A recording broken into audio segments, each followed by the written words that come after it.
Jansen Harris here with the Combat Sports Podcast. Joining me is Coach Vinny the Vortex. Like always, we just got done wrapping up the podcast. Now we are on tape. Coach, first of all, what was your reaction to Ugas upsetting Manny Pacquiao? Were you shocked? I guess I was. Through the whole fight, I'm waiting for Pacquiao to start dominating, and it never happened. To me, it seemed like Pacquiao was...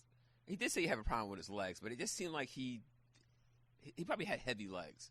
Because I thought there's plenty of times that he would go in and out, and then he would bum rush somebody, and every time he tried bum rushing him, he seemed like he got clocked. Absolutely. Seemed like an excuse with the cramped legs, but it just looked like old age to me. It looked like Manny Pacquiao was pretty old. It looked like Manny Pacquiao couldn't do much. He looked 42. And let's give credit to Ugas. In my opinion, Ugas, that little punch, doubled up on that jab. And what was that? What the overhand, was it like a weird, like a combination of a right hand and a hook? Was that what we were seeing, Coach? I don't know what you would call that punch, because it definitely wasn't a cross, and it definitely wasn't a hook.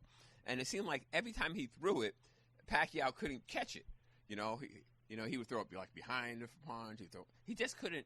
He just threw the punch, and it seemed like every time he threw it, he nailed him. Absolutely. They kept saying it's some type of Cuban style. But hey, congratulations. At the end of the day, Ugas, if you go back to 2014, he lost back-to-back fights. And it looked like he was pretty much done. It looked like Ugas wouldn't become a world champion. But since then, Ugas is...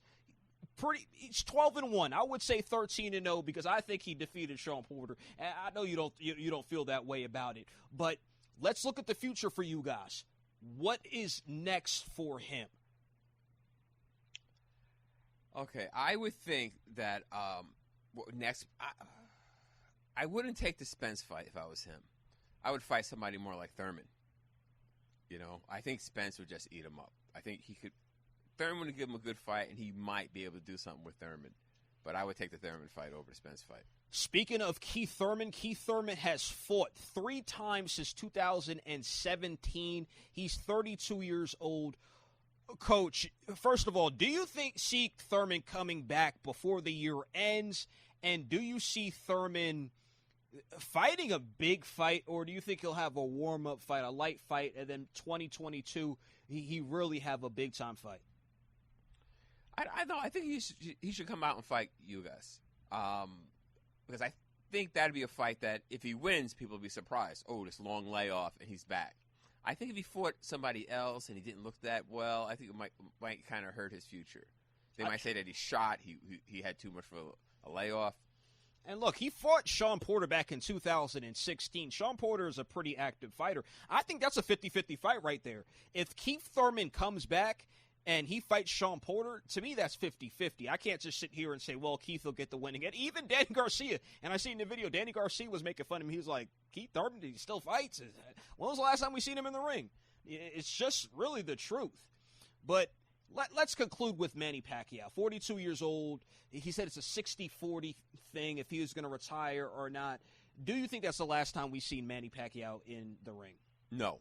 I would say that Pacquiao shouldn't retire. I just think maybe he overtrained.